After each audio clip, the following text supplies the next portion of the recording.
এক দফা দাবিতে ঢাকা রাজশাহী রেলপথ অবরোধ করেছেন আন্দোলনকারী রাজশাহী বিশ্ববিদ্যালয়ের শিক্ষার্থীরা। সোমবার দুপুর 12টায় বিশ্ববিদ্যালয়ের কৃষি অনুষদ সংলগ্ন ফ্লাইওভারের নিচে রেলপথের ওপরে অবস্থান নেন তারা। এর আগে সকাল 11টা থেকে বিশ্ববিদ্যালয়ের প্যারিস রোডে জড়ো হয়ে সেখান থেকে মিছিল সহকারে গিয়ে রেলপথে অবস্থান নেন। তাদের দাবি হচ্ছে, সরকারি চাকরির সব গ্রেডে অযৌক্তিক ও বৈষম্যমূলক কোটা বাতিল করে সংবিধানে উল্লেখিত অনগ্রসর গোষ্ঠী ও বিশেষ চাহিদা সম্পন্নদের জন্য কোটাতে ন্যায্যতার ভিত্তিতে ন্যূনতম পর্যায়ে এনে সংসদে আইন পাশ করে কোটা পদ্ধতিতে সংস্করণ করতে হবে। সরজমিনে দেখা যায়, কোটা বিরোধী বিভিন্ন স্লোগান দিচ্ছে বিভিন্ন বিভাগের সহস্রাধিক শিক্ষার্থী। সার্বিক বিষয়ে কোটা পদ্ধতি সংস্কার আন্দোলন রাজশাহী বিশ্ববিদ্যালয়ের অন্যতম সমন্বয়ক মেহেদী সজীব বলেন, আজকে আমরা রেললাইন অবরোধ করেছি। আমাদের লাগাতার কর্মসূচি চলবে যতদিন পর্যন্ত না আমাদের দাবি আদায় হয়।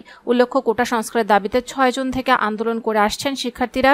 এর আগে মানববন্ধন, সমাবেশ, সাংস্কৃতিক অনুষ্ঠান ও মহাসড়ক অবরোধের মতো কর্মসূচি পালন করেছেন তারা।